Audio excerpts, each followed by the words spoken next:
पिछली आयत में हमने देखा था कि अल्लाह ने बनी इसराइल पर नेमतों की बारिश की, उन्हें निजात दी, इज्जत दी, रहनुमाई दी। लेकिन सवाल ये है, क्या नेमत मिलने के बाद दिल शुक्रगुजार भी रहे? अब यहाँ से एक ऐसा सिलसिला शुरू होता है जहाँ मौजज़े आंखों के सामने हैं, अल्लाह का नबी मौजूद है, और फिर भी दिल बार बार फिसलता है। 40 रातों का इंतजार, पीछे रह जाने वाली कौम, सोने का बछड़ा, शिर्क। यही तुम्हारा मबूद है, देखो ये तुम्हारी दुआ सुनता है, ये तुम्हें रिस्क देता है। तौबा, माफी, हक और बातिल का फर्क, जिंदगी देने वाला मौजज़ा, सहरा में साया, आसमान से रिज्क, और आखिर में एक ऐसा सवाल जो हर दौर के इंसान से पूछा जाता है, क्या तुम नेमत के बदले शुक्र इख्तियार करोगे या दुनिया को चुन लोगे? आज की ये आयत बनी इसराइल की तारीख नहीं, ये हमारे दिल का हाल बयान करती हैं। आइए सूरतुल बकरा की आयत के आईने में अपने आप को देखते हैं। वइज़ वअदना मूसा 40 लैलतन, और याद करो जब हमने वादा किया मूसा से 40 रात का।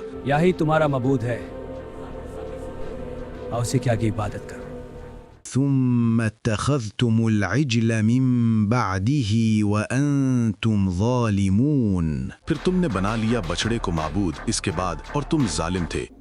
अजीम तरीन जुल्म जो है वो शिर्क है। नबी सल्लल्लाहु अलैहि वसल्लम ने फरमाया, बनी इसराइल में शिर्क उस वक्त दाखिल हुआ जब सामरी ने उन्हें बछड़े की तरफ माइल किया। अल्लाह के नजदीक सबसे बड़ा गुनाह शिर्क है, अगरचे इसके बाद तौबा कबूल हो जाती है। शिर्क वक्ती भी हो तो कौमों को तबाह कर देता है।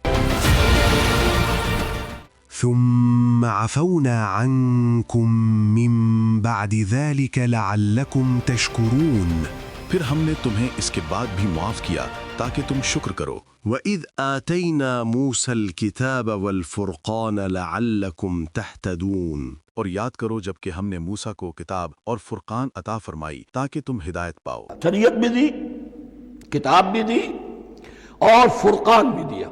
वइज़ क़ाल मूसा लिक़ौमिही या क़ौमि इन्नकुम ज़लमतुम अनफुसकुम बित्तिख़ाज़िकुमुल इज्ल फ़तूबू इला बारिइकुम, और याद करो जबकि कहा था मूसा अलैहिस्सलाम ने अपनी कौम से, ऐ मेरी कौम के लोगों, यकीनन तुमने अपने ऊपर बड़ा जुल्म किया है बछड़े को माबूद बनाकर, बस अब तौबा करो अपने पैदा करने वाले की जनाब में। फ़क़्तुलू अनफुसकुम, अपने आप को कत्ल करो। क्या मानी?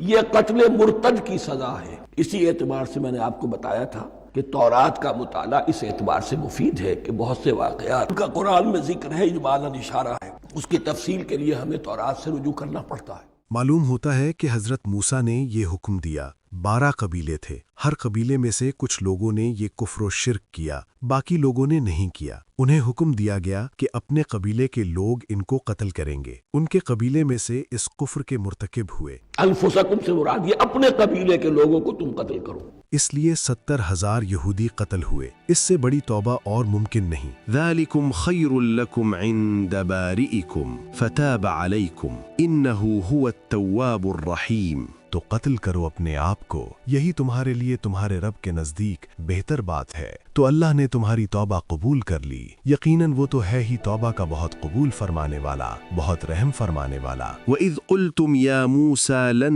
नुअमिन लक हत्ता नरल्लाह जहरतन फ़अख़ज़तकुमुस्साइक़तु व अंतुम तंज़ुरून, और याद करो जबकि तुमने कहा था, अगर तुम सच्चे हो तो हमें अल्लाह दिखाओ। ए मूसा अलैहिस्सलाम, हम तुम्हारा हरगिज यकीन नहीं करेंगे जब तक हम अल्लाह को सामने न देख लें। तो तुम्हें आ पकड़ा एक बहुत बड़ी कड़क ने, और तुम देख रहे थे। ये ईमान नहीं था, ये शर्त थी, यानी हम मानेंगे मगर अपनी मर्जी पर। ये मुतालबा दरअसल तकब्बुर था। सिर्फ सुनना काफी नहीं, हमें देखना है।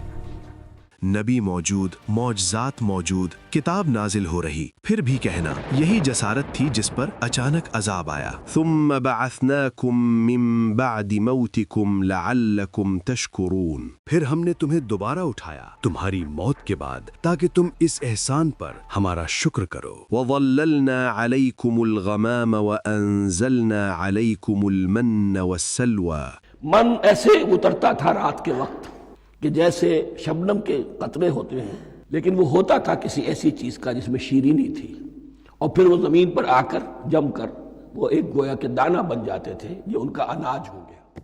كلوا من طيبات ما رزقناكم وما ظلمونا ولكن كانوا أنفسهم يظلمون. اور ہم نے تم پر ابر کا سایہ کیا اور اتارا تم پر من اور سلوہ، اور انہوں نے ہمارا کچھ نقصان نہ کیا بلکہ وہ خود اپنے اوپر ظلم ڈھاتے رہے. وَإِذْ قُلْنَا ادْخُلُوا هَذِهِ الْقَرْيَةَ فَكُلُوا مِنْهَا حَيْثُ شِئْتُمْ رَغَدًا وَادْخُلُوا الْبَابَ سُجَّدًا وَقُولُوا حِطَّةٌ نَغْفِرْ لَكُمْ خَطَايَاكُمْ وَسَنَزِيدُ الْمُحْسِنِينَ. اور یاد کرو جب کہ ہم نے تم سے کہا تھا اس شہر میں داخل ہو جاؤ اور پھر کھاؤ اس میں سے بافراغت جہاں سے چاہو جو چاہو. بستی کے دروازے میں داخل ہونا جھک کر اور کہتے رہنا مغفرت مغفرت، تو ہم تمہاری خطاؤں سے درگزر فرمائیں گے اور محسنین کو ہم مزید فضل و کرم سے نوازیں گے. فبدل الذين ظلموا قولا غير الذي قيل لهم فأنزلنا على الذين ظلموا رجزا من السماء بما كانوا يفسقون. پھر بدل ڈالا ظالموں نے بات کو خلاف اس کے جو ان سے کہہ دی گئی تھی، پھر ہم نے اتارا ظلم کرنے والوں پر ایک بڑا عذاب آسمان سے بسبب اس نافرمانی کے جو انہوں نے کی. وَإِذِ اسْتَسْقَى مُوسَى لِقَوْمِهِ فَقُلْنَا اضْرِب بِّعَصَاكَ الْحَجَرَ فَانفَجَرَتْ مِنْهُ 12 عَيْنًا قَدْ عَلِمَ كُلُّ أُنَاسٍ مَّشْرَبَهُمْ كُلُوا وَاشْرَبُوا مِن رِّزْقِ اللَّهِ وَلَا تَعْثَوْا فِي الْأَرْضِ مُفْسِدِينَ. ہمیں پانی لا کر دو، ہم اور برداشت نہیں کر سکتے. اور جب پانی مانگا موسیٰ نے اپنی قوم کے لیے تو ہم نے کہا ضرب لگاؤ اپنے عصا سے چٹان پر، تو اس سے 12 چشمے پھوٹ بہے. ہر قبیلے نے اپنا گھاٹ معین کر لیا. 12 قبیلے تھے، اگر علیحدہ علیحدہ نہ ہوتا معاملہ، 12 چشمے اسی لیے دیے گئے کہ لڑے نہ جھگڑے نہ. گویا ان سے یہ کہہ دیا گیا کہ کھاؤ اور پیو اللہ کے رزق میں سے اور زمین میں فساد مچاتے نہ پھرو. وَإِذْ قُلْتُمْ يَا مُوسَى لَن نَّصْبِرَ عَلَى طَعَامٍ وَاحِدٍ فَادْعُ لَنَا رَبَّكَ يُخْرِجْ لَنَا مِمَّا تُنبِتُ الْأَرْضُ مِن بَقْلِهَا. اور یاد کرو جب کہ تم نے کہا تھا اے موسیٰ، ہم ایک ہی کھانے پر صبر نہیں کر سکتے. تو ذرا اپنے رب سے ہمارے لیے دعا کرو کہ نکالے ہمارے لیے اس سے کہ جو زمین اگاتی ہے اس کی ترکاریاں اور ککڑیاں اور لہسن اور مسور اور پیاز.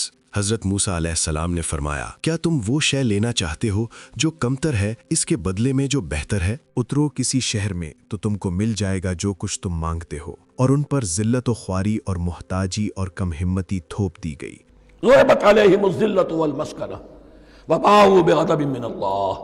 وہی امت جس کے بارے میں فرمایا وانی فضلتکم علی العالمین، اسی امت کا پھر یہ حشر ہوا. کیوں ہوا؟ نافرمانی.